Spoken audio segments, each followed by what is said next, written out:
mambo ya Simba na mimi mambo ya Yesu lazima niyajue sana. Bwana apewe sifa. Na jinsi ninavyoona mtu wa CCM anaweza akaeleza mambo ya CCM. Mtu wa Chadema anaweza akaeleza mambo ya Chadema. Mtu wa Simba anaweza akaeleza mambo ya Simba. Na mtu unayempenda Mungu, ukiamua ukitaka, una uwezo wa kuyaeleza mambo ya Mungu. Kwa nini mtu wa Simba anaweza akaeleza mambo ya Simba? Ni mambo ambayo anashughulika nayo mara kwa mara, anayapenda na anayaongea mara kwa mara, anayatafiti, anayaulizia. Na watu hapa nikimuuliza kocha wa Simba ni nani, kuna mwingine anaweza kwambia mimi sijui. Lakini mpenzi wa Simba lazima ajue. Bwana pesi. Hivyo hivyo na sisi tunaompenda Mungu, sisi ambao ni mawakili wa siri za Mungu, lazima tuyajue maneno ya Mungu. Na kuyajua maneno ya Mungu ni kuyapenda na kuyasoma mara kwa mara, kuyasikiliza mara kwa mara. Ndio hivyo unajua. Hayana ugumu zaidi hapo. Na Mungu aliposema enendeni ulimwenguni wote mkawafanye mataifa yote kuwa wanafunzi, mkiwafundisha kuyashika yote niliyowaamuru, alimaanisha watu wote waliomwamini Yesu. Kila mtu ana nafasi ya kumwambia mtu ambaye hajui Yesu. Kila mtu ana nafasi ya kumwambia mtu ambaye hajui neno la Mungu, hajaokoka, hajawahi kuingia kanisani. Kila aliyeokoka ana nafasi ya kumweleza mambo ya Mungu. Ndio maana ni muhimu sana kujishughulisha kuyasoma maneno ya Mungu, kwa sababu kesho na kesho kutwa Mungu atakutanisha na mtu ambaye yuko gizani. Nataka umfungue. Nataka umwambie kwamba kuna kusamehewa dhambi ukimwamini Yesu. Mwambie Yesu alikufa kwa ajili ya dhambi zako, ukimwamini dhambi zako zinafutwa, jina lako linaandikwa mbinguni. Naambia kwa maana jinsi Mungu alipenda ulimwengu akamtoa mwanae wa pekee afe kwa ajili yako. Yesu alikufa kwa ajili yako. Haijalishi mtu ni mpagani, haijalishi mtu ni mtu wa dini, lakini Yesu alikufa kwa ajili ya watu wote. Bwana Yesu apewe sifa. Amen. Ukijiweka pembeni, manake unamzuia Mungu asikutumie. Usipojibidiisha kuyajua maneno ya Mungu kuyasoma, manake unamzuia Mungu asikutumie. Mungu aliposema neno la Kristo lijae kwa wingi, anasema kwa kila mtu. Sio kwa mchungaji, sio kwa nani, sio kwa nani. Kila mtu Mungu anasema na neno la Kristo lijae kwa wingi ndani yake. Ndio maana Ayubu anasema, Ayubu 32 mstari wa 18, kwa kuwa nimejaa maneno, roho iliyo ndani yangu unihimiza. Ayubu anasema kwa kuwa nimejaa maneno, roho iliyo ndani yangu unihimiza. Ayubu 32 mstari wa 18. Msomaji wewe. Nitasoma katika jina la Yesu. Ayubu sura 32 mstari wa 18. Biblia inasema, kwa kuwa nimejaa maneno, roho iliyo ndani yangu unihimiza. Unaona anavyosema, kwa kuwa nimejaa maneno, roho iliyo ndani yangu kunihimiza. Anamuhimiza nini? Anamuhimiza kuhubiri, anamuhimiza kumfundisha mwingine. Lakini kwanza yawe yamejaa, yawemo. Wewe unapojaa maneno ya Mungu, unatoa nafasi kwa Mungu kutumia kufundisha, kuhubiri, kueleza mwingine. Unapojitenga na mambo ya kusoma Biblia sio ya kwangu, unamnyima Mungu nafasi ya kukutumia. Unajinyima nafasi ya kumzalia Mungu matunda. Utakapofika mbinguni nasema nilikuokoa, lakini ukujali neno langu ili nikutumie umzalie matunda. Kwa hiyo hakuna thawabu kwako. Utanyongonyea. Hapa za kuonyesha, angalia yule bibi. Naona bibi kizee lakini alikuwa anasoma Biblia, aliwaeleza wazee wenzake. Nilikwenda Mwanza, mama mmoja mzee sana kabisa. Akamkuta bibi kizee mmoja wa Kiislamu. Yule mama alikuwa na majipu mwili mzima Muislamu. Mama mzee. Anawashwa. Yule mama akaja naye kwenye semina. Yule mama kwenda kwa waganga amemaliza Muislamu. Sasa yule mama akasema njoo kwenye kuna semina, kuna mtumishi kutoka Dar es Salaam. Yule mama akaletwa kwenye semina. tulipomaliza ibada siku ile, wazee wa kanisa wakaniambia, mtumishi, kuna mama mmoja pale anataka maombi. Kwenda kumkuta mama amejaa majipu, mwili mzima amejaa vinundu, mwili mzima. Tangu lini? Akaniambia si tangu mwaka gani. Tulipoweka omba tu kidogo, mapepo yakalipuka yakatoka. Kesho yake yule mama anakuja, anasema tangu jana sijawashwa tena, au vile vitu vimetoboka vyote. Mpaka tunamaliza semina vimekauka mwili wake, sura yake yule mama imebadilika. Alikuwa na sura ya kizee sana, kumbe sio mzee. Unaona hiyo kazi ya shida na kufanya. Lakini nikajiuliza, aliyemleta kanisani ni bibi kizee. Yule bibi kizee kama asingemleta yule mama angekuja kufa naye mambo. Tunasema tuna kwa sababu hatutaki kukaa kwenye neno la Mungu. Biblia anasema kwa kuwa nimejaa maneno, roho aliyoko ndani yangu unijuze. Mungu akauliza, Yeremia sura ya 23 mstari wa 18. Mungu akauliza hivi: ni nani aliyeketi katika baraza ya Bwana hata akalifahamu neno langu na kulisikia? Ni nani aliyelitia moyoni neno langu? Mungu akauliza. Yeremia 23 mstari wa 18. Yeremia 23:18. Msomaji asome. Yeremia sura ya 23 mstari wa 18. Soma kwa sauti.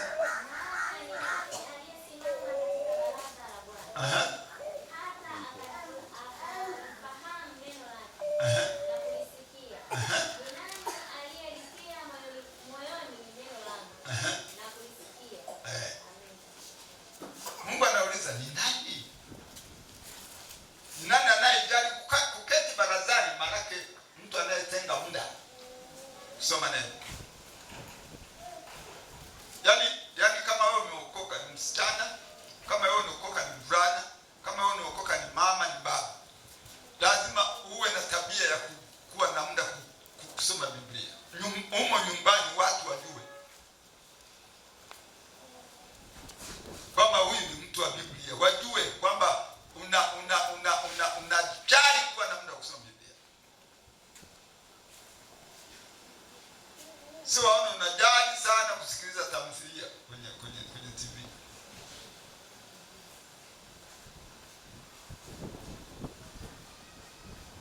Waone kuna muda unatenga muda, watu wajue kwamba huyu ni mtu anajali neno la Mungu. Ndio maana ya kuketi barazani, yani kutenga muda. Jana nilikwambia kuna mtu mmoja alikuwa mkubwa wa serikali, lakini alikuwa anatenga muda ofisini kusoma neno. Kama mtu msomi mkubwa, mtu mwenye cheo kikubwa, baada anatenga muda, alikuwa anatenga dakika 45 kazini kusoma neno la Mungu. Na alikuwa yule baba anafundisha, akifundisha unaona raha, yani utataka aache. Sasa wewe na mimi hatuwezi kusema hatuna muda. Yule alikuwa ni mkurugenzi wa majengo yote Tanzania nzima. Lakini hajali kusoma neno la Mungu. Sasa Mungu anasema hivi. Hiyo Yeremia 23 ukisoma mstari wa 22 anasema, lakini kama wangeketi barazani kwao,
mwanzoni watu walikuwa wanashuhudia sana waliokoka. Leo watu hawashuhudii.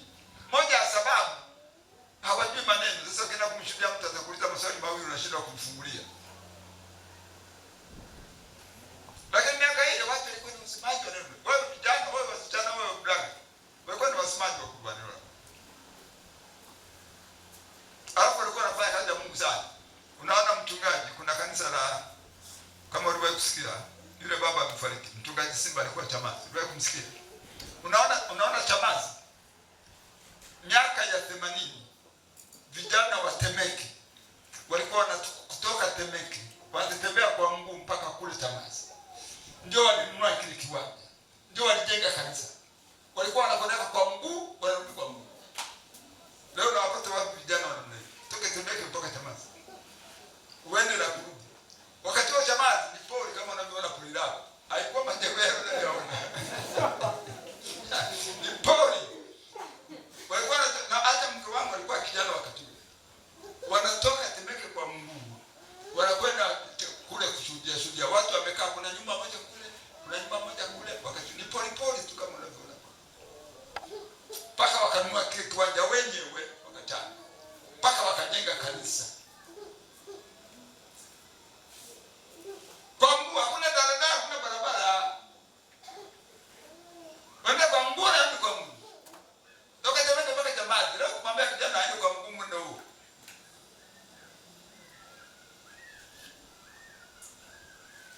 Kwa kazi ya Mungu leo inakwenda inasoswa sana. Kwa nini? Neno la Mungu likijaa linakupa nguvu. Neno la Mungu likijaa linakupa nguvu. Yaani mambo ya Mungu ya unayofanya, yaani unayofanya kile hata kama ni angekuwa ni magumu wala uone ugumu.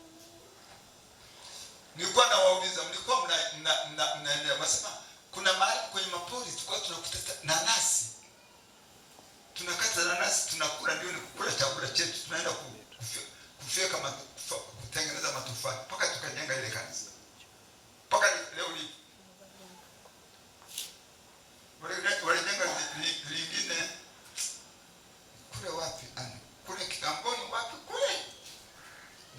Gizauroro. Unasema inaitwa Gizauroro. Sasa kule uko nani? Vijana wale hawawezi.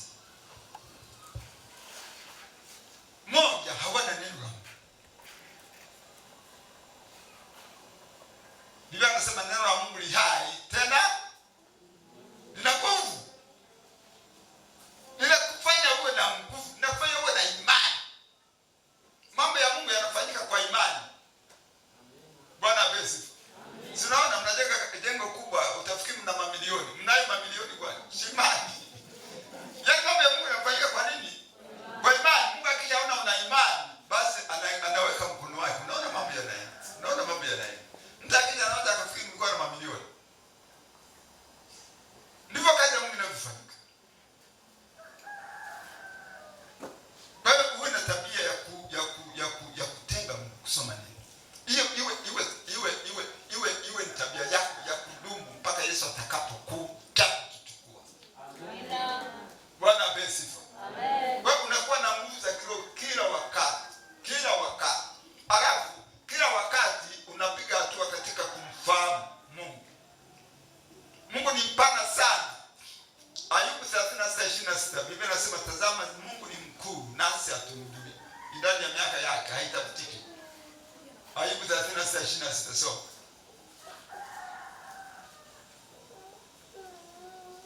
Ayubu 36:26.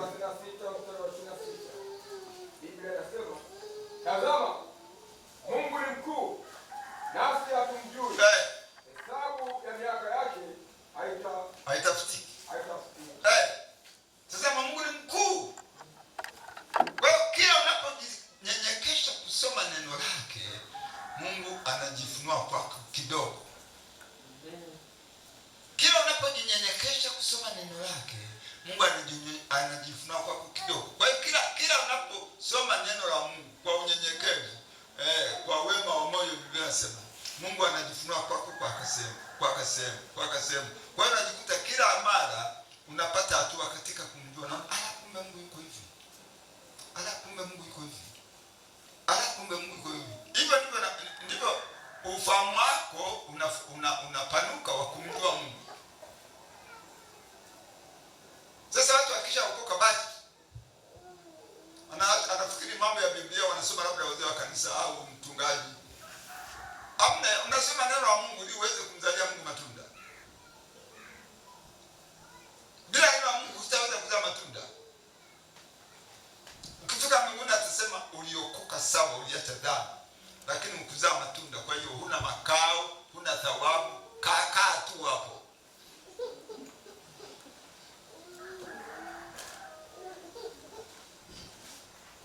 Kwa hiyo unapookoka safari ya kumjua Mungu inakuwa imeanza.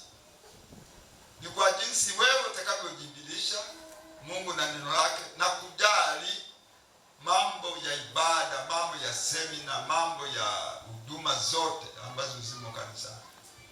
Ndio kitu nakufanya kila wakati unakuwa. Yaani umuonyeshe Mungu unampenda. Marko sura ya 12 mstari wa 30. Hebu soma. Marko 12:30. Injili ya Marko 12:30. Marko 12:30. Marko 12:30 inasema, nawe mpende Bwana Mungu wako kwa moyo wako wote, na kwa roho yako yote, na kwa akili zako zote, na kwa nguvu zako zote. Maana yake dipende neno la Mungu kwa roho yako yote, kwa moyo wako wote, kwa akili zako zote, kwa nguvu zako zote. Ukikaa na mstari huo, ukifanya hivi, utajikuta kila siku unahatua, kila siku unahatua, kila siku unahatua, kila siku unahatua, kila siku unahatua. Sasa sisi tunaenda kwenye mambo ya biashara zetu. Tunatumia akili zetu zote, mioyo yetu yote, nguvu zetu zote. Lakini kwenye mambo ya kiroho tunamweteka. Ambayo ukiweka bidii kwenye mambo ya kiroho, Mungu anakupa wepesi kwenye mambo yako ya kimwili. Ndio unaona tu yanatokea, unaona milango inafunguka, unaona tu. Bora una huruma. Biblia inasema utafuteni kwanza ufalme wake na haki yake. Na hayo yote tazidishwa. Sasa mambo ya kiroho tunapuuza, hatuweki bidii. Mtu anaona kukosa ibada ni kitu kidogo, sio kitu kidogo. Unapungua kwa Mungu kwa sababu Mungu anaona humthamini, humjali. Maana alituokoa ili tukamwabudu. Kwa hiyo unatakiwa uweke bidii katika mambo ya Mungu. Ndipo Mungu anasema Zaburi ya 91 mstari wa 14 mpaka 16. Anasema kwa kuwa amekaza kunipenda, nitamuokoa na kumweka mahali pa juu. Kwa kuwa amelijua jina langu, ataniita nami nitamwitikia. Nitakuwa pamoja naye taabuni, kwa siku nyingi nitamshibisha, nami nitamuonyesha wokovu wangu. Hebu soma Zaburi 91 mstari wa 14 mpaka 16. Nitasoma katika jina la Yesu. Zaburi 91 mstari wa 14 hadi wa 16. Kwa kuwa amekaza kunipenda, nitamwokoa na kumweka palipo juu. Kwa kuwa amenijua jina langu, ataniita nami nitamsikia. Nitakuwa pamoja naye taabuni, nitamwokoa na kumtukuza. Kwa siku nyingi nitamshibisha, nami nitamwonyesha wokovu wangu. Kwa kuwa amekaza. Huyo ni mtu ambaye hakosi ibada, hakosi kwenye vijana, hakosi kwenye kwaya, hakosi kwenye WWI, hakosi kwenye wiki ya maombi, hakosi. Huyo mtu hizo haya zinakuwa za kwako. Zinakuwa za kwako. Yaani hayo yaliyosemwa hapo utayaona kwenye maisha yako kila siku. Mungu anafanya. Mpaka mwenyewe unashangaa. Mambo ya Mungu uyakatanie kwa sababu ndio sosi ya baraka zako. Ndio kiini cha baraka zako. Ndio anafanya Mungu akuangalie tofauti. Ndio anaweka wepesi kwako, anaweka wepesi kwa watoto wako, anaweka wepesi kwenye familia. Ndio Mungu atashughulika na uchumi wa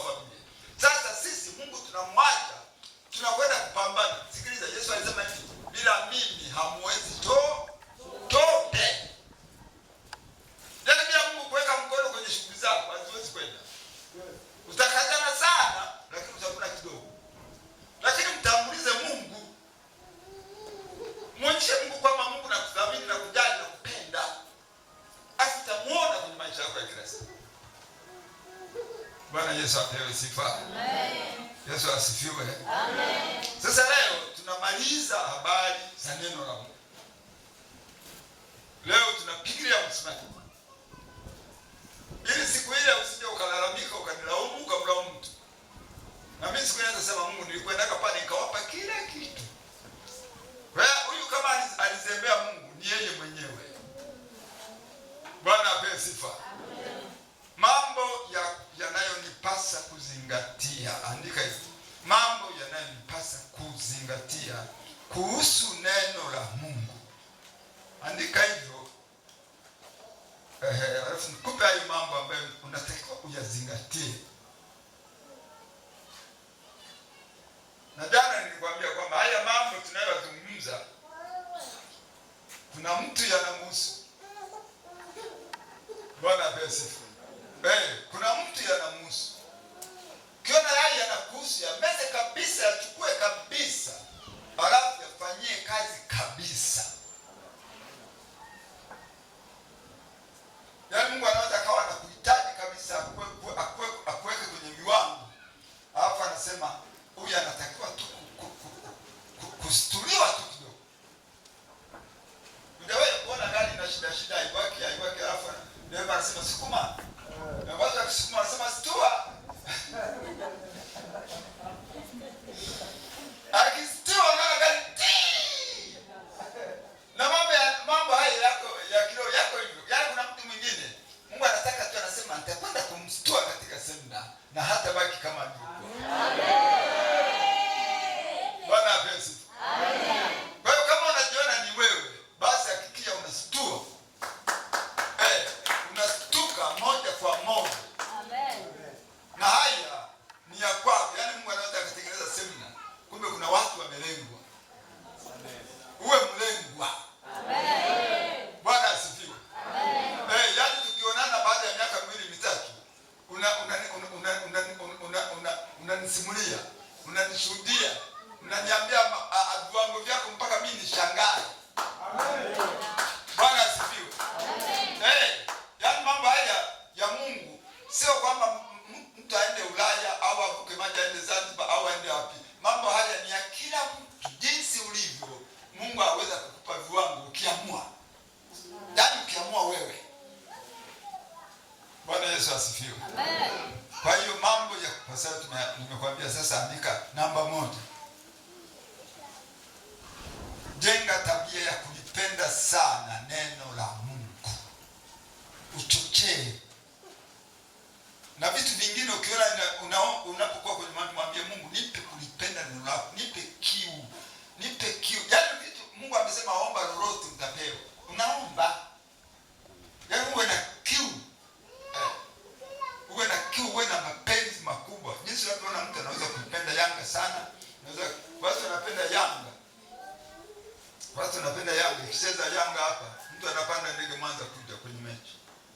Kuja nalala hotelini, analipa kiingilio. Analipa nauli ya ndege kuja $280. Analipa nauli ya ndege kurudi. Hayo yote ni mapenzi na gharama anajitoa.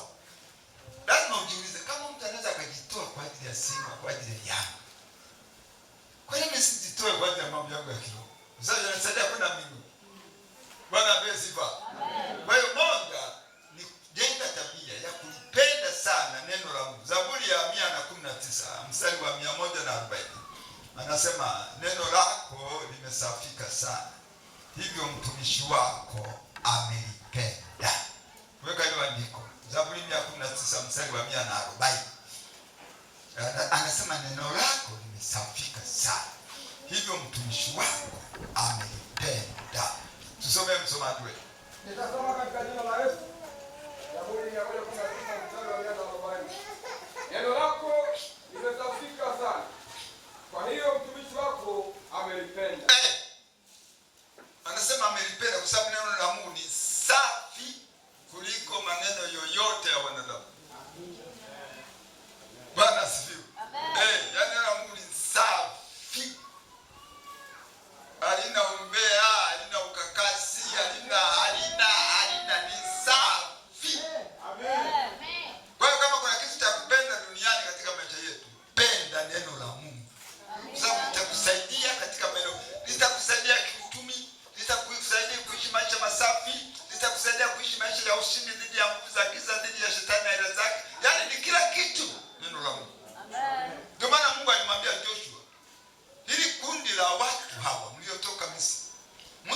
linaishia hapa. Wewe unalichukua hapa mto Yordani hapa, unalipeleka mpaka Kanaani. Joshua alifadhaika, alitetemeka. Tawezaje huko Kanaani sipajui? Kuna makabila huko wakatili, tutafanyaje? Lakini Mungu akamwambia usibabaike. Isipokuwa kitabu hiki cha Torati kisiondoke kinywani mwako. Uyatafakari maneno yake usiku na mchana. Uangalie kutenda sawa sawa yote alivyoandika. Sema ndipo utakapofanikisha njia yako na kisha ndipo utakapostawi. Basi Mungu akamwacha hapo. Joshua alikuwa akitembea anasoma kitabu cha Mungu. Akiamka usiku anasoma kitabu cha Mungu. Akipata nafasi anasoma kitabu cha Mungu. Maka alimwambia kisiondoke. Na hakuna kitu kilisimama mbele ya Joshua. Alisimamia Yordani ikajitenga huku na huku akavuka, wakavuka kama. Akakutana na mji wa Yeriko akauangusha chini. Akaendelea mbele akaswaga makabila yote yaliyokuwa Kanaani. Alafu akawagawia wana wa Israeli. Akawagawia wana wa Israeli. Akawagawia wana wa Israeli. Akawagawia wana wa Israeli. Hakuwa na silaha, hakuwa na bunduki. Alikuwa na neno. Bwana apewe sifa. Kwa hiyo lipende sana neno la Mungu.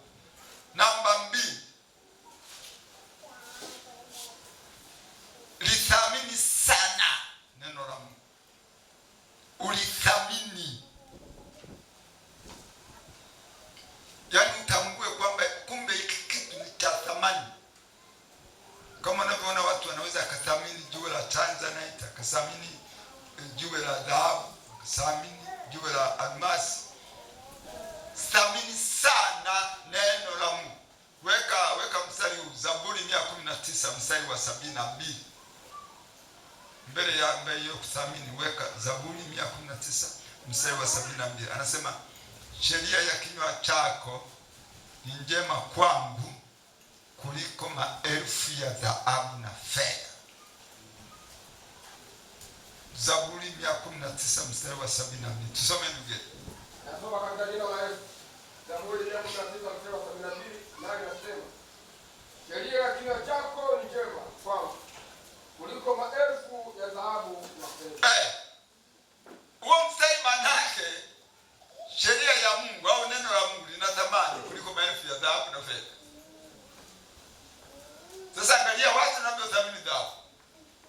Angalia watu wanavyothamini fedha. Lakini neno la Mungu linasema sheria ya kinywa cha Mungu, yaani neno la Mungu lina thamani kuliko dhahabu, kuliko fedha. Sasa angalia tunavyohangaikia fedha. Tunatafuta fedha tangu asubuhi mpaka jioni, mpaka giza linaingia. Kila siku tunatafuta pesa. Watu wanaenda kwenye mashimo huko wanachimba dhahabu kisa ili apate hela. Wengine mpaka wanafikiwa, wanakufa huko kila siku na hawezi kuacha kwa sababu ya uthamani wa dhahabu. Sasa neno la Mungu lina thamani kuliko dhahabu. Mtu akikuuliza unatumia muda gani juu ya neno la Mungu? Mtu akienda machimboni anakaa kule miaka 10. Alienda wapi? Alienda machimboni. Anafukua mpaka apate jiwe, ameshakaa miaka 10 imeshapita. Atoki. Anajua uthamani wa jiwe kwamba nikipata kajiwe haka basi nimetoboa. Anatumia muda wote usiku mchana wako kwenye mashimo. Neno la Mungu lina thamani kuliko dhahabu. Unatumia muda gani?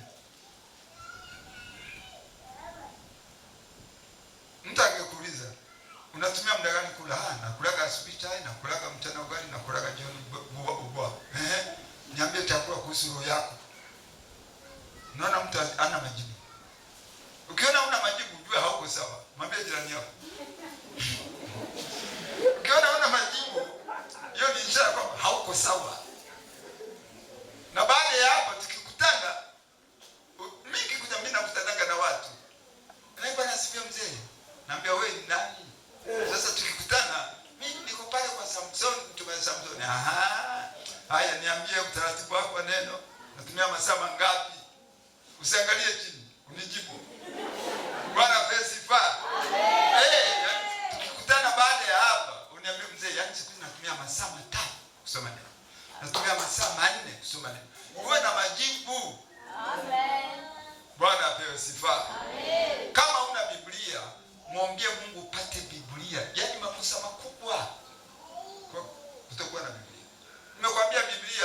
zimebadilika, zimeshachapishwa Biblia za mashoga ambazo mambo yote ya dhambi sijui nini, usifanye uzinzi, usifanye nini, vyote vimenyofolewa, kwa sababu hivyo vitu sasa hivi dunia inavihalalisha tena kwa nguvu kubwa. Kwa hiyo Biblia halali zitatoweka. Tafuta fedha ununue Biblia. Yato kwenye nyakati mbaya. Marekani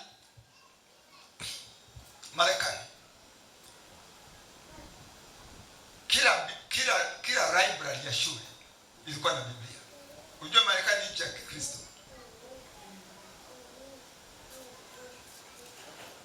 Yalipoingia mambo ya ushoga, watawala wakawa mashoga. Unajua matawala waliopita walikuwa mashoga. Wala akina Biden walikuwa mashoga. Akina Obama walikuwa mashoga. Walipoingia wale mashoga, ushoga ukatawala Marekani. Biblia ikatolewa amri, wakaondoa Biblia zote kwenye library. Vimerudishwa na Trump. Trump aliposhinda tu uchaguzi, nikamwona kwenye TV nyumbani, anasema Marekani tumefika mahali tulipo sasa hivi kwa sababu ya kuliacha neno. Kila Marekani ahakikisha ana Biblia. Angalia rais wa nchi akasema mimi nina Biblia. Kila Marekani ahakikisha ana Biblia. Nchi yetu imefika mahali ilipo hapo kwa sababu ya kutokujali neno la Mungu. Sasa tunaongea na yeye hajaokoka, ni mtu wa dini tu, lakini ana mwanga wa kuelewa. Na ndio maana unaona ana support sana Israeli. Kwa sababu anajua na Mungu alisema atakaye support Israeli na yeye atabarikiwa. Sasa wewe na mimi tumeokoka. Usibali kwa bila Biblia, weka hata kidogo kidogo. Ufikishe 20,000, 30,000 ununue Biblia. Biblia ina faida nyingi kwako mpaka uzima wa milele. Bwana asifiwe. Kwa hiyo usibali kukaa ukawa na kitenge, ukawa na gauni, ukawa na suruali, ukawa na nini, una Biblia. Hamna, una simu. Mchungaji Yesu anasema kama una Biblia, msije nikakukuta una simu. Kwa sababu simu ina bei kuliko Biblia. Amina. Kwa hiyo hakikisha unakuwa na Biblia. Yaani sio kitu cha mchezo. Tunaishi nyakati za mwisho na tunaishi nyakati mbaya na ngumu zinakuja. Ni neno la Mungu litakalo kusaidia, litakalonisaidia. Bwana Yesu asifiwe. Amen. Kwa hiyo penda sana neno la Mungu, halafu jua uthamani wake. Namba 3, sawa? Namba 3, hakikisha unaliweka moyoni neno la Mungu. Hakikisha unaliweka moyoni neno la Mungu. Weka Zaburi 119 mstari wa 11. Anasema moyoni mwangu nimeliweka neno lako nisije nikakutenda dhambi. Tusome Zaburi 119 mstari wa 11. Zaburi 119 mstari wa 11, Biblia inasema, moyoni mwangu nimeliweka neno lako nisije nikakutenda dhambi. Weka tena Ayubu 22 mstari wa 22. Anasema uyapokee tafadhali mafunzo yatokayo kinywani mwako, na maneno yake uyaweke moyoni mwako. Ayubu 22 mstari wa 22. Tusome.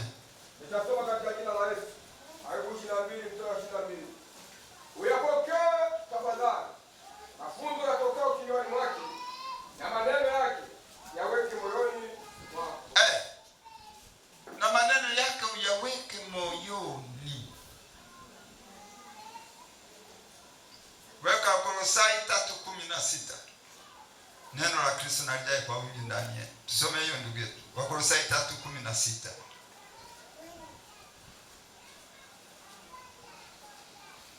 Kolosai sura ya 3 mstari wa 16.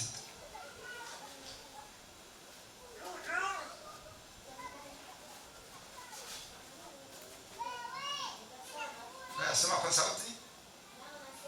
Aha.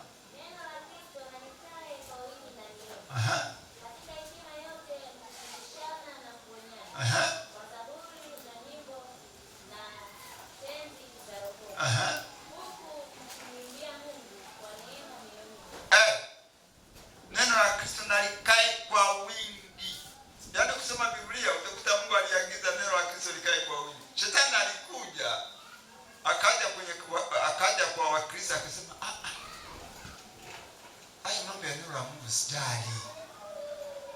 msijali. Jali kufanya haya, jali kufanya haya. Lakini mambo ya neno la Mungu kuweka msijali. Anajua kwamba tukijaa neno la Mungu, shetani hata liweza kabisa. Hata mweza Mkristo ambaye amejaa neno la Mungu hataweza. Ninakwambia hivi, miaka ya 80, miaka ya 90, usingesikia mtu ampata ujauzito msichana kanisani. Usingesikia. Havikuwepo kabisa. Vimekuja juzi baada ya watu kutokujali neno, wanajali simu, basi wanakaa wanachati simu, au wasomi Biblia. Shetani anapata nafasi. Leo ni majanga makubwa sana kwenye makanisa ya Pentecost. Ndoa inafungwa leo baada ya miezi 5 mtoto anazaliwa. Imekuwa vitu vya kawaida. Kwa hiyo wakitaka kufunga tunasema tunakwenda kuwapeleka waende kupima. Ukifanya hivyo maana yake imani yenu ina kasoro. Ndio maana yake. Alafu mkienda kupima, nesi ni Muislamu, anasema sisi kanisa letu liko karibu na hospitali ya Temeke. Anasema nyinyi msinaabudu wapi? Yesu mmeokoka. Sasa mnakuja kupima nini? Kwani waliokoka wanapata kabisa? Unatoa macho, tunakuna chakula. Yaani tunaudhalilisha huko. Kwa sababu tunasema sisi ni watakatifu. Sasa mnaenda tuna wasiwasi wasije ukawa na ujauzito. Na wasiwasi tena nyinyi mmeokoka. Hiyo ni kuaibisha kanisa. Haya mambo ya kuwepo. Basi walijaa maneno ya Mungu. Kijana neno la Mungu. Neno la Mungu linakulinda. Uwezi shetani hakuwezi. Biblia inasema hivi, twajua ya kwamba kila aliyezaliwa na Mungu hatendi dhambi, bali aliyezaliwa na Mungu hujilinda na wala mwovu hamgusi. Sasa imekuwa tofauti. Kwa sababu tulitoka kwenye msingi. Lakini turudi kwenye msingi, tushike neno, tukae katika neno. Shetani hata tuwezi. Bwana asifiwe. Yaani shetani hata hawezi. Yaani awe msichana awe mvulana akiwa msomaji wa neno, dhambi ni kwa yeye, bye bye. Ndio maana tunahimizana, tunafundishana, ndio maana tunakuwa na semina kama hizi. Zitusaidie. Kwa hiyo kuliweka moyoni. Tunaenda namba 4. Namba 4. Kulisoma mara kwa mara. Upende kulisoma neno la Mungu mara kwa mara. Mara kwa mara. Yaani kama unafanya kazi au unafanya biashara, usiache kuwa na Biblia. Kwa sababu kuna wakati wateja wanakuwa hawapo. Zamani mimi nilikuwa nauza maduka. Mimi nimeuza maduka ya jumla. Kuna wakati nimeuza maduka ya watu ya jumla. Nikiwa hapa Dar es Salaam na nimeshaokoka. Asubuhi mpaka saa 5 wateja wanakuwa wengi. Maduka ya jumla mnauzia hawa wenye maduka ya rejareja. Maduka wanakuja kununua kwetu. Asubuhi wanakuwa wengi. Ikifika kwenye saa 6 wanakata wateja. Jua kali pale wanakata saa 7, saa 8. Ikifika kwenye saa 9 wanaanza kuja mpaka jioni. Sasa ile saa 7, saa 8 pale saa 6. Na kana Biblia mnasoma hakuna mteja.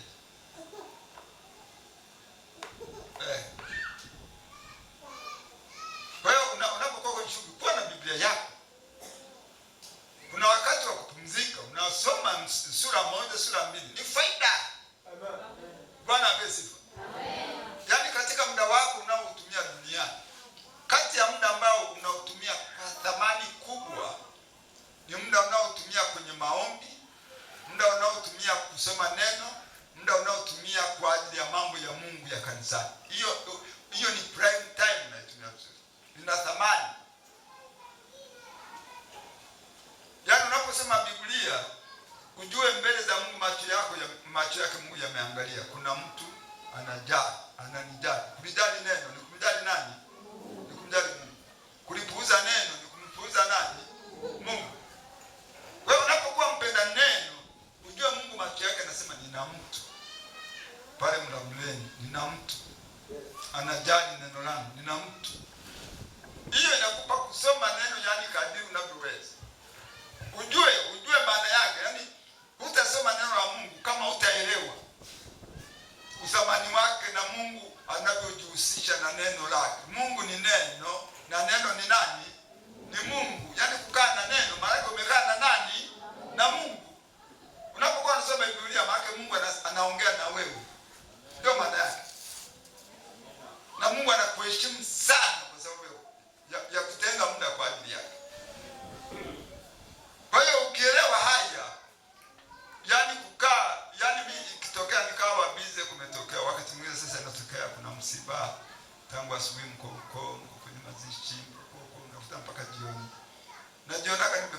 nimepungukiwa, sipata muda leo. Naonaga nimepungukiwa, sipata muda leo.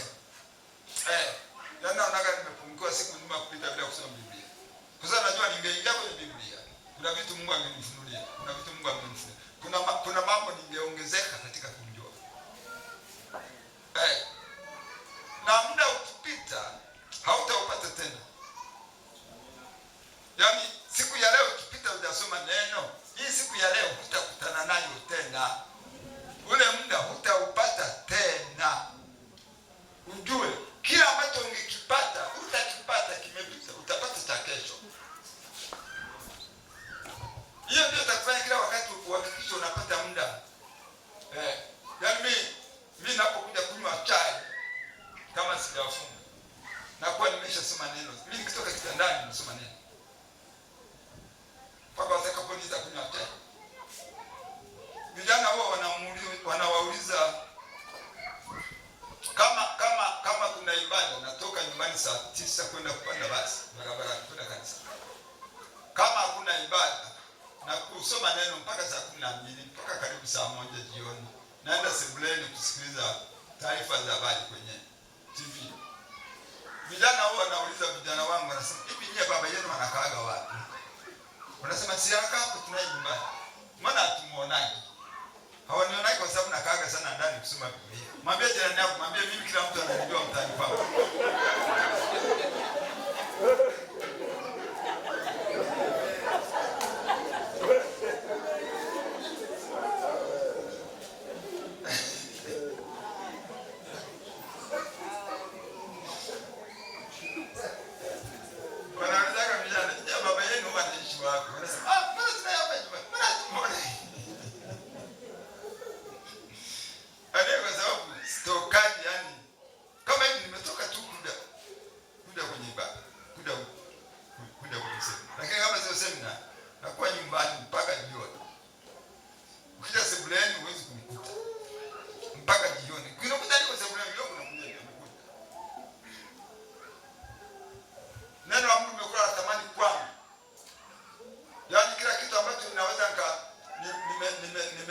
Nimekipata ni kwa sababu tu ya neno la Mungu. Limenisaidia maisha yangu yote. Limenipa kuwa na imani. Wakati hatuna maisha magumu.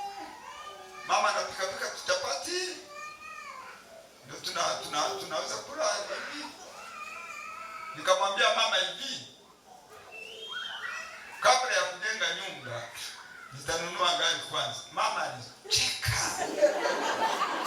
Alicheka akazunguka, akacheka akazunguka, akacheka akazunguka. Lakini nilinunua gari kabla ya kununua nyumba. Baadaye kanunua nyumba. Yaani maneno ambayo yanafanya kuwa na imani kutamka kitu. Bwana pesa. Rafiki yangu mmoja miaka ya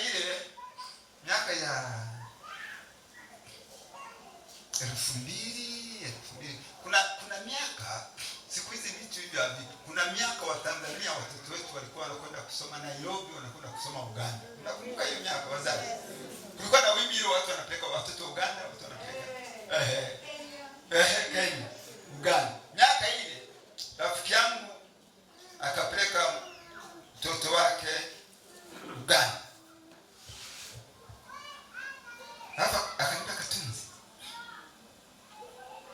Yaani mtoto mpaka umpeleke Uganda. Yaani hapa mtoto wake hawatasoma. Yaani. Lakini moyoni nikasema watoto wangu watasoma kama wale wanaosoma Uganda. Bwana kwa sifa. Amen. Baadaye kaja wimbo ambao linaendelea na kusomesha watoto private schools. Na mimi nilikuwa nafanya kazi wapo. Kuna wakati mimi nimefanya kazi wapo pale miaka 10. Na wapo wana shule private nzuri tu. Nikamwambia watoto wako walete hapa, tutapunguza na ada. Wewe ni staff walete hapa. Nasema si walete hapa. Tasoma tu.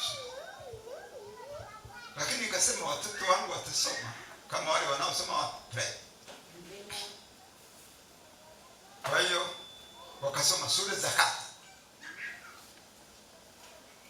Form 4 walipata division 1, Form 6 division 1, wakaenda vyuo vikuu.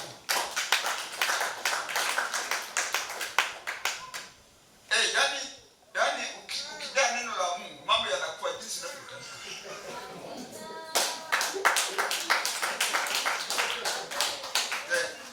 Yule ndugu yangu mmoja alipeleka watoto wake Uganda, wakarudi wameharibika.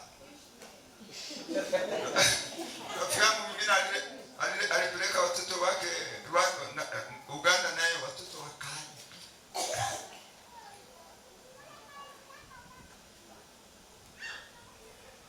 Sisi tumeumbwa kutawala mambo. Amen. Yaani sisi tuna nafasi ya kuendesha mambo tunavyotaka yawe. Tukikaa kwenye nafasi yetu, una nafasi ya kukontrol watoto wako jinsi unavyotaka wawe. Sio kwa nguvu zako, lakini kwa Roho. Kwa neno. Kwa sababu dunia hii iliumbwa kwa neno. Amina. Kinywa chetu kina uwezo wa kuumba. Amina. Amen. Bwana apewe sifa. Amen. Yaani inakuwa hivyo. Ndio maana ninasisitiza sana. Yaani mimi huwa natamani kama ningekuwa naweza kujipasua hivi nikachukua vivyo mkaweka kwenu. Kwa sababu mimi najua nimeona faida yake.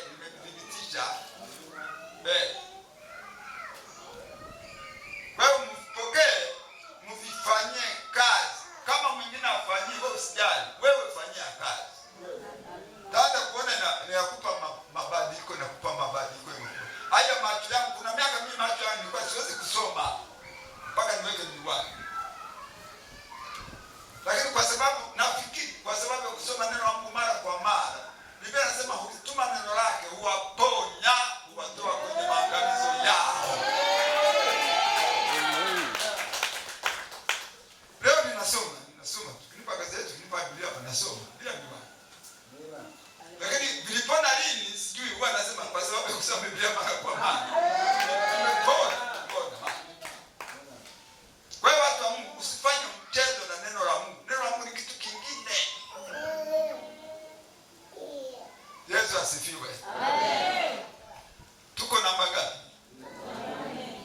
Tumesema namba ngapi? Nimeshaisema. Kusoma neno la Mungu mara kwa mara. Joshua 1:8 weka. Joshua 1:8. Tusome ndugu yetu Joshua 1:8. Joshua 1:8. Joshua sura ya kwanza mstari wa 8. Joshua ni baada ya kumfumbula Torati. Joshua sura ya kwanza mstari wa 8. Biblia inasema, Joshua sura ya kwanza mstari wa 8. Kitabu hiki cha Torati kisiondoke kinywani mwako. Bali tafakari maneno yake mchana na usiku. Upate kuangalia kutenda sawa sawa na maneno yote yaliyoandikwa humo. Maana ndipo utakapoifanikisha njia yako. Kisha ndipo utakapostawi sana. Naona Joshua aliambiwa hivyo, alafu akatii. Akafanya kama Mungu alivyomwambia. Joshua alifanya maajabu mpaka jua alisimamisha siku moja. Akasema jua, natupigana vita, sijamaliza vita, simama kwanza. Nikasimama. Hebu fikiri hiyo. Lakini siri yake alikaa katika neno. Kwa sababu Yesu alisema hivi, ninyi mkikaa ndani yangu na maneno yangu yakakaa ndani yenu, ombeni lolote. Kwa hiyo Joshua aliposema nataka jua lisimame, ombi lake likaenda moja kwa moja katika kiti cha enzi. Likatua mbele za Mungu. Mungu akasema nani huyu analeta ombi la namna hii? Malaika wakasema ni Joshua. Akasema ni Joshua. Basi na iwe hivyo. Mungu akaweka zaidi. Basi tukasimama. Wakati fulani wanasayansi wagunduzi walikuwa wanatafiti tangu dunia iumbwe zimepita siku ngapi tangu dunia iumbwe. Wakafanya mahesabu yao, wakafanya mahesabu yao na vifaa vyao vya kitaalamu, wakafanya. Wakaonyeshwa siku tangu dunia iumbwe ni masiku matrilioni kadhaa, lakini kuna kuna siku moja haitokei. Kuna siku moja haitokei. Wakati wanajadiliana kwenye chumba, mmoja Mkristo akasema, lakini kuna siku Joshua alisimamisha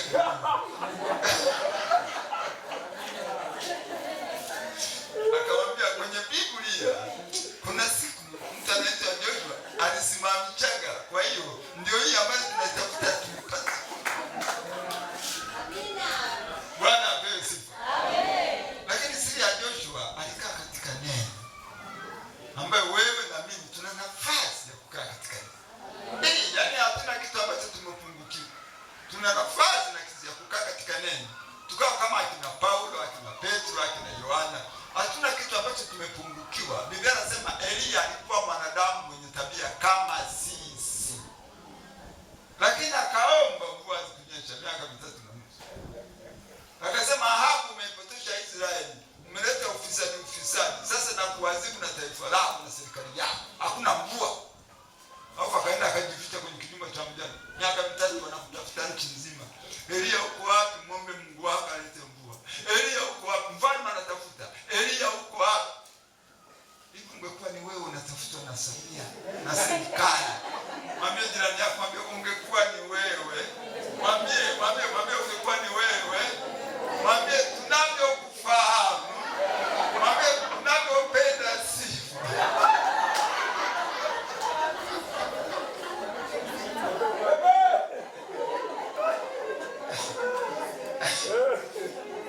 Elia akakaa kimya miaka 3 na nusu kwenye kibanda cha mjane, akakaa kimya. Leo mtakufanya kitu kidogo, nataka ajulikane. Elia akakaa kimya miaka 3 na nusu. Ilipoisha Mungu akasema, nenda akajionyeshe kwa Ahabu. Akatokeza. Ndipo akaomba mvua ikanyesha. Alimwamini Mungu kama sisi. Mambo ambayo Mungu amefanya kwa mwanadamu yoyote anaweza kufanya kwako. Yaani kitu chochote unachoona kwenye Biblia huyu alifanya, ujue na Mungu anaweza akaamua kufanya kwako. Wewe ni kukaa katika mapenzi yake. Bwana apesi. Ni kufanya yale ambayo amesema ufanye. Kwa sababu kuna mambo ambayo ni sehemu yetu tufanye, alafu Mungu anafanya ambayo sisi hatuwezi kufanya. Sasa sisi sehemu yetu anasema msome neno langu likae moyoni, hatufanye. Anasema mwe mnadhani ibada, hatujali. Anasema wewe unatoa fungu la 10, hawatoi.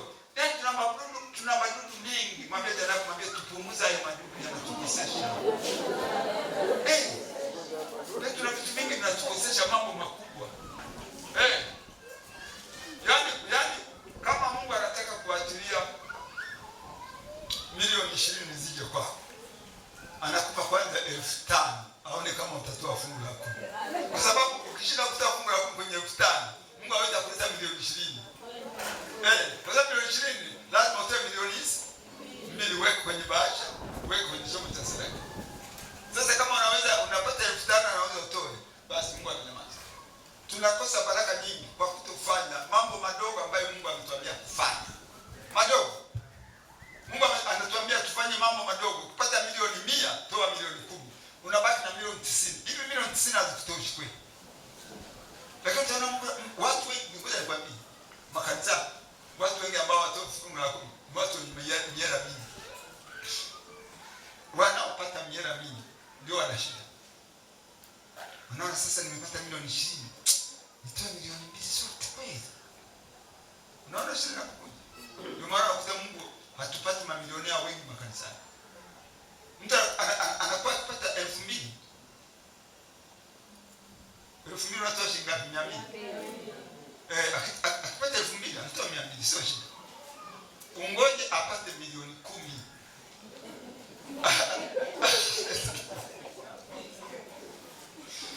Kwa hiyo ndio maana unakuta watu hawaendi mbali. Tunajikosesha. Na Mungu anaposema tutoe, maana anataka atuzidishie bali. Kadri tunapotoa, kuna mzee mmoja, mchungaji mmoja anaitwa Askofu Hamiti wa TAG. Yule baba alishika kanuni ya fungu la 10. Akawa akipata anatoa sehemu ya 10. Akipata anatoa sehemu ya 10. Akaona Mungu anambariki. Akahama. akawa akipata anatoa fungu ya 20. Yaani akipata 10,000 anatoa ngapi hapo? 2,000. Mungu akambariki zaidi. Akatoka kwenye fungu la 20 akawa anatoa fungu ya 30. Akipata 100,000 anatoa 30,000. Akipata 10,000 anatoa 3,000. Mungu akazidi kumbariki. Akatoka kwenye hii 30 akawa anatoa nusu. Yaani akipata 100,000 nusu ni fungu la 10,050.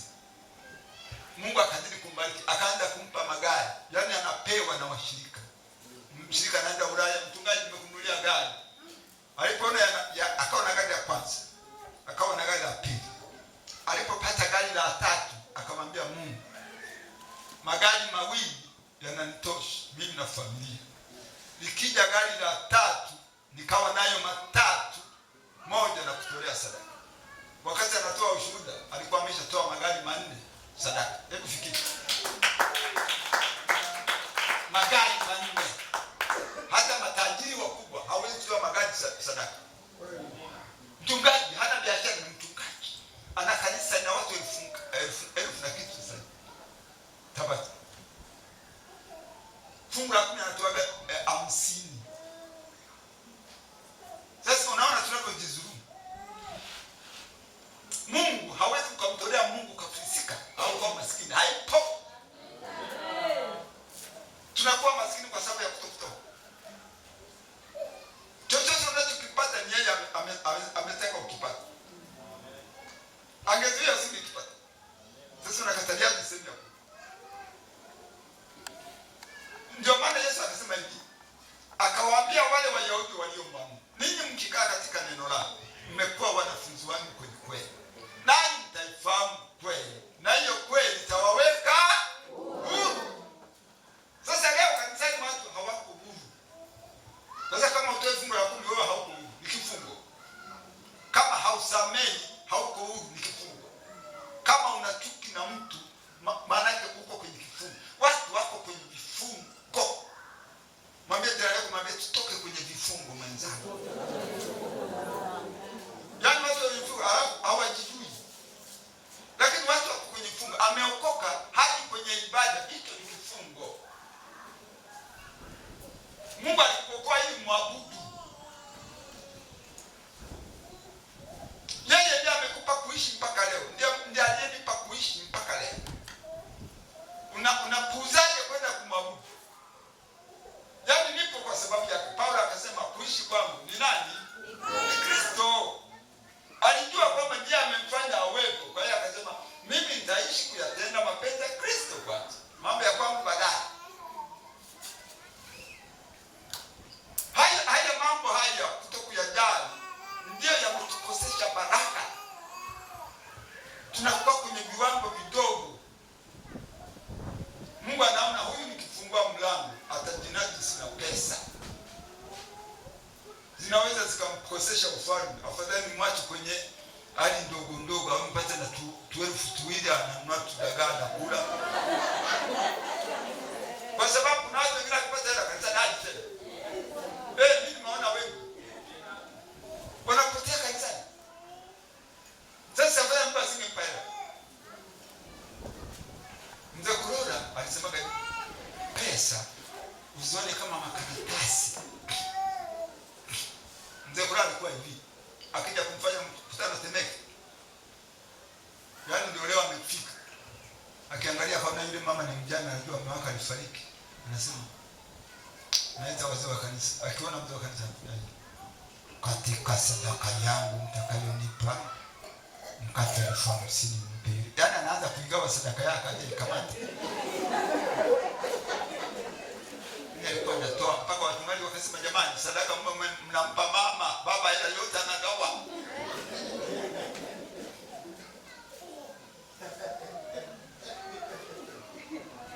Sasa kwa hiyo nakishukuru tutaondoka, tutakufa, tutaviacha. Ukienda mbinguni huna kitu. Mchungaji Masaro alifariki kabla ya mchungaji Mungu. Tulimchangia milioni 40 ili ajenge nyumba. Hela zote kagawiwa wachungaji. Zote.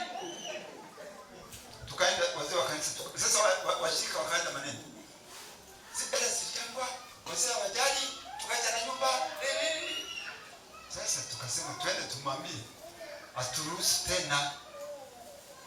washirika wachange tena.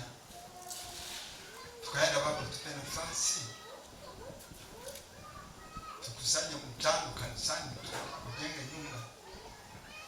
Akasema watu wanalalamika. Akasema hizo hela simnipa mimi, simnipa za kwangu. Hiyo nyumba silikuwa najenga ya kwangu. Sasa una nyumba. Akatuambia hivi, hati yangu ya kiwanja alikuwa anakuwa Tabata. Hati yake aliweka tupate makao makuu ya. Nasikia kama zile nyumba. Ili watupe yale majumba, mchungaji alitoa hati ya kiwanja chake Tabata. Sasa kutoa hati, benki wanakupa mahela, lakini wanakaa na ile hati mpaka mtakapolipa. Akasema karibu tutamaliza deni la benki, watanipa hati yangu, nitaenda niweke sasa benki, watanipa mkopo, nitajenga nyumba hii mambo na niacha. Wewe yote tulishangaa, amefariki, hana gari, hana nyumba. Lakini hela zote alizo sisi wakati wa iwaki Jumapili sisi tulikuwa tunakusanya milioni 8 mpaka milioni 10 kwa Jumapili.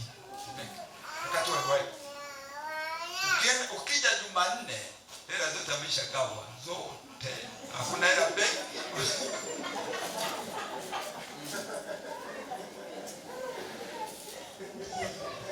Yaani mchungaji akiwa yuko Kigoma akisema mchungaji mtoto amefukuzwa shule si alipa ada, Shimasi tukua hela mtumie mchungaji. Mchungaji akiwa Dodoma simia kodi ya nyumba tunapanga sasa, pango limeisha mpaka tujalipa. Shimasi tukua hela nchi yoyote, nchi nzima, mtu yoyote Uingereza anapo. Alafu baadaye mpaka mtu sasa sinaona yeye alipofariki mshirika mmoja anaitwa Cleo, naye alishafariki. Akaletewa ndosi, akaonyeshwa mchungaji wetu Masaru alipokuwa. Akasema nimemwona mchungaji Masaru anawaka, hata macho yangu yameogopa kumwangalia. Akasema ana utukufu ambao siwezi kuueleza, nimemwona kwenye ndoto. Kwa hiyo watu wa Mungu wa zamani, sijui sisi wa leo, lakini wajifunza kumtolea Mungu. Jifunze kumtolea Mungu katika kidogo unachokipata. Jifunze kumtolea Mungu. Sadaka zako zitabeba na watoto wako hata kwa umeshaondoka duniani. Mungu atakukumbuka sadaka zako. Alafu atawasaidia watoto wako. Kutokumtolea Mungu unawanyanyasa watoto wako. Ili Mungu akasema hivi, Kornelio akatoa sadaka, alafu Mungu akaamuru injili ipelekwe nyumbani kwake kwa ajili ya watu wa familia yake waokolewe. Kwa sababu ya sadaka. Na alikuwa hajaokoka. Lakini sadaka zake, Mungu akasema sadaka za Kornelio zimefika mbinguni zinapiga kelele. Tuma watu wamwambie Petro aende kwenye ile nyumba. Wanatakiwa waingie kwenye ufalme wangu au wapi? Kwa sababu ya sadaka. Bwana apewe sifa. Amen. Yesu asifiwe. Amen. Tumefika namba kulisoma neno mara kwa mara. Yeremia 15:16. So, maneno yako yalionekana nami kayara. Maneno yako yalikuwa furaha kwangu na shangwe ya moyo wangu, maana nimeitwa kwa jina lako, ee Bwana Mungu wa majeshi. Yeremia 15:16. Tusome msomaji. Yeremia 15:16. Biblia inasema, maneno yako yalionekana nami nikayara. Na maneno yako yalikuwa ni furaha kwangu na shangwe ya moyo wangu. Maana nimeitwa kwa jina lako, ee Bwana Mungu wa majeshi. Anasema yalipoonekana nikayara, maana akayasoma. Na alikuwa anafurahia. Kwa hiyo soma maneno ya Mungu kama Joshua, kama Yeremia, kama kina Paulo, kama kina Yakobo. Soma maneno ya Mungu, watu wa Mungu. Kizazi cha kwetu, kanisa la leo limekuwa dhaifu kwa sababu tu ya watu kutokujali neno la Mungu. Lakini ukijali, utaona Mungu anakupangisha viwango vyako vya uelewa, viwango vyako vya kuzalia matunda. Unatokana na madhaifu mengi ambayo tunayafanya leo kwa sababu ya kutomuelewa Mungu. Yaani watu tunafanya makosa mengi leo kanisa la leo kwa sababu watu hawamuelewi Mungu, hawajui neno lake. Kuna vitu ambavyo ukisoma neno la Mungu ukavijua, utaviacha tu automatically, utaikuta unaacha kumbe wewe ni mzembe, kumbe ni mzembe. kumbe wewe ni mzembe, kumbe ni mzembe. Na hiyo inabadilisha kiroho chako. Na ukibadilika Mungu naye anabadilika kwako, anakuangalia kwa njia tofauti. Tunakwenda namba 5. Penda kulisikiliza neno la Mungu mara kwa mara.